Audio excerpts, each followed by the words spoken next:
आइए अभी बात करते हैं सूरज कुमार सिंह से।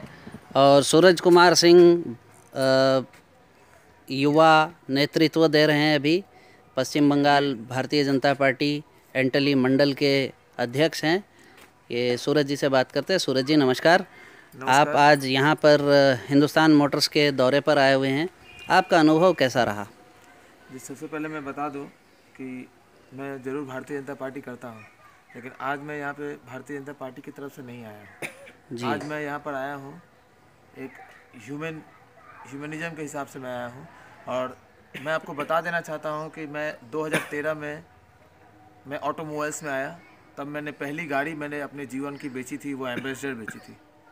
एम्बेसडर गाड़ी को मैं अपना जीवन का मैंने मतलब मेरा जो जीवन जो शुरू हुआ वो ये गाड़ी बेचते हुए शुरू हुई। तो मुझे आज सबसे ज़्यादा तकलीफ़ हो रही है। ये फैक्ट्री आज 3 साल से बंद है और यहाँ के जो लोग हैं, जो लोग कल तक खुशहाल थे, जिनके बच्चे यहाँ पे पढ़ते थे, परिवार के लोग यहाँ रहते थे, यहाँ पे उनकी पीढ़ी दर पीढ़ी यहाँ पे बढ़ती गई, आज वो लोग एक अंधकार जीवन जीने पे मजबूर हैं। मैंने जब सुना यहाँ की हालात के बारे में तो मैं यहाँ पर आया आज, और आके मैंने जो देखा बहुत ही भयानक हालत है। जल की उपलब्धता किसी भी सरकार का दायित्व है कि जल उपलब्ध करवाया जाए। कहा जाता है कि पड़ोसी अगर भूखा हो तो मंदिर में भोग लगाना पुण्य नहीं पाप होता है। हमारे बंगाल की सरकार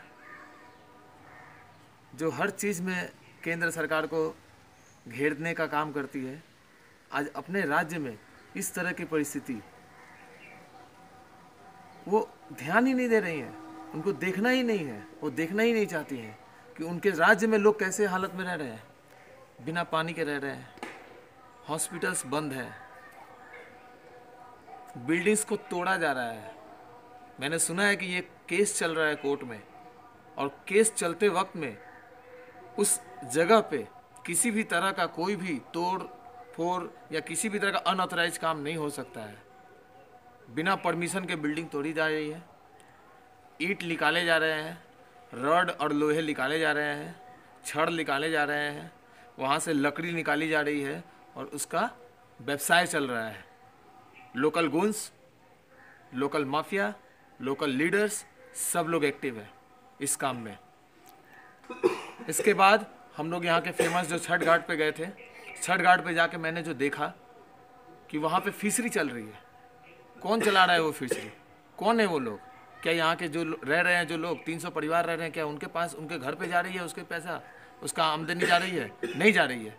वो पैसा भी किसी माफिया, किसी लीडर और किसी के हाथ में जा रहा है। ये व्यवसाय हो रहा है। जिस तरह से एक आदमी रेगिस्तान में चलता है और जब वो गिर जाता है तो उसको गिद्ध इंतजार करते हैं कि कब वो गिरे और कब उसको नोच के खाएं। आज इसी तरह से यहाँ के लोकल माफिया, लोकल गुंडे और लीडर्स जो लोग यहाँ पे रिप्रेजेंट करते हैं, जो लोग वोट के वक्त में आके लोगों से वोट मांगते हैं, लेकिन वोट पाने के बाद, जनप्रतिनिधि होने के बाद भूल जाते हैं कि यहाँ के लोगों को मैंने कुछ वादा किया था। सारे वादे भूल के आज वो लोग अपना व्यवसाय चमका रहे हैं, पैसा खा रहे हैं।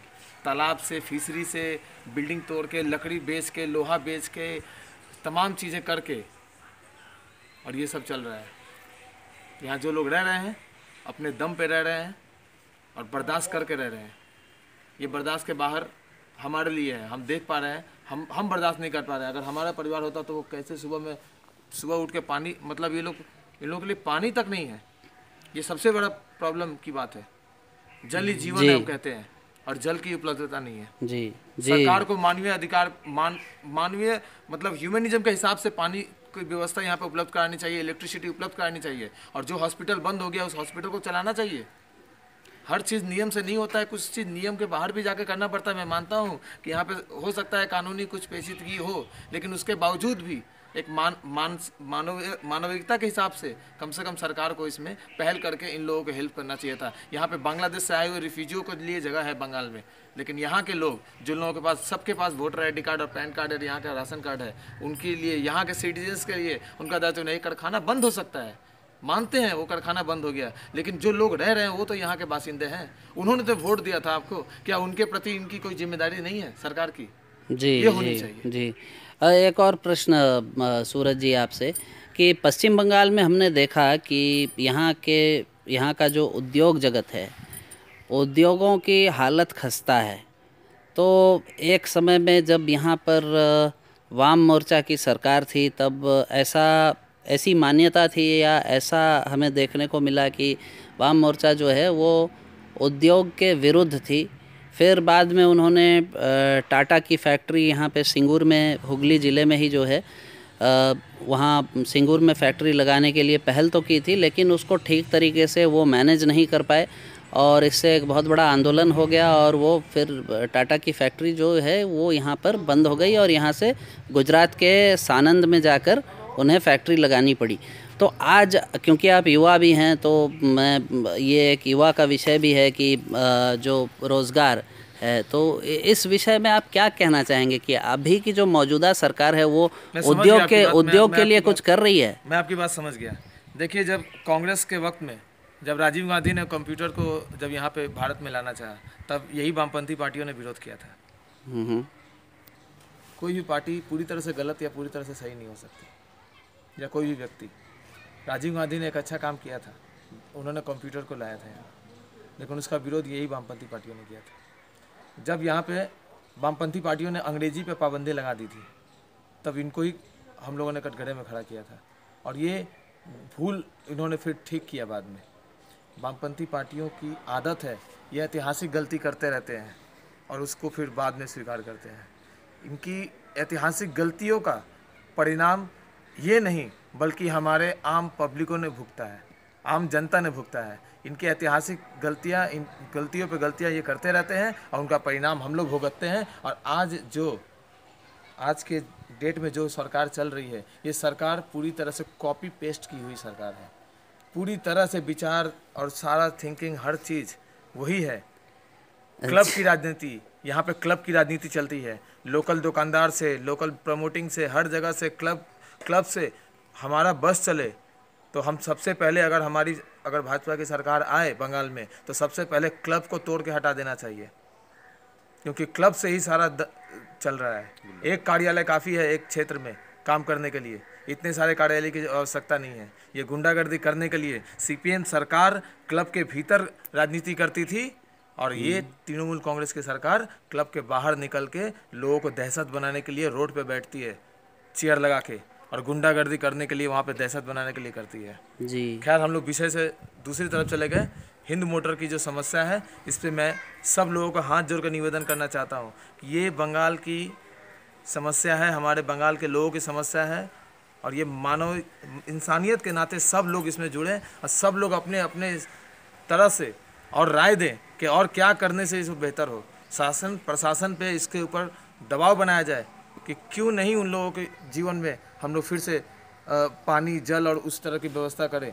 आज नौकरी नहीं है, लेकिन कम से कम उनको जीने और रहने के लिए, खाने के लिए तो कम से कम व्यवस्था हो।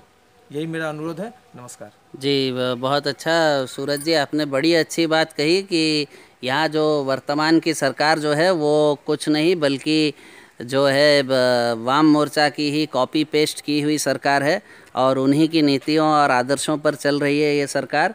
और ये पूरी तरह से, मतलब यहाँ पे बंगाल में जो औद्योगिकरण है और उद्योग जगत है उसका विरोध कर रही है, और कोई नया उद्योग यहाँ पर नहीं आया है। तो इस पे मैं यही कहना चाहूँगा कि लोगों को अभी सजग होना होगा, सक्रिय होना होगा, और उनको समझना होगा कि जो परिवर्तन हुआ था, परिवर्तन में जो यहाँ की जो सरकार आई वो पूरी तरह से जो है वाम मोर्चा की ही जो नीतियाँ थी उसी का पालन कर रही है। और इस पे हमारे गुरुजी या अभी त्रिपुरा के वो राज्यपाल भी हैं, महामहिम तथागतो राय जी, उनका बड़ा अच्छा एक वो था। उन्होंने कहा था कभी मुझसे कि भाई ये ममता जो है वो तो वामपंथियों की ही और कम्युनिस्ट की मेधावी छात्रा है, मतलब उन्हीं को फॉलो करती है वो, और सारी जो गतिविधि है वो वामपंथियों जैसी ही है इसकी। तो लोगों को, अभी बंगाल के लोगों को मैं समझता हूँ कि इस पर पुनः विचार करना चाहिए। धन्यवाद। बहुत बढ़िया।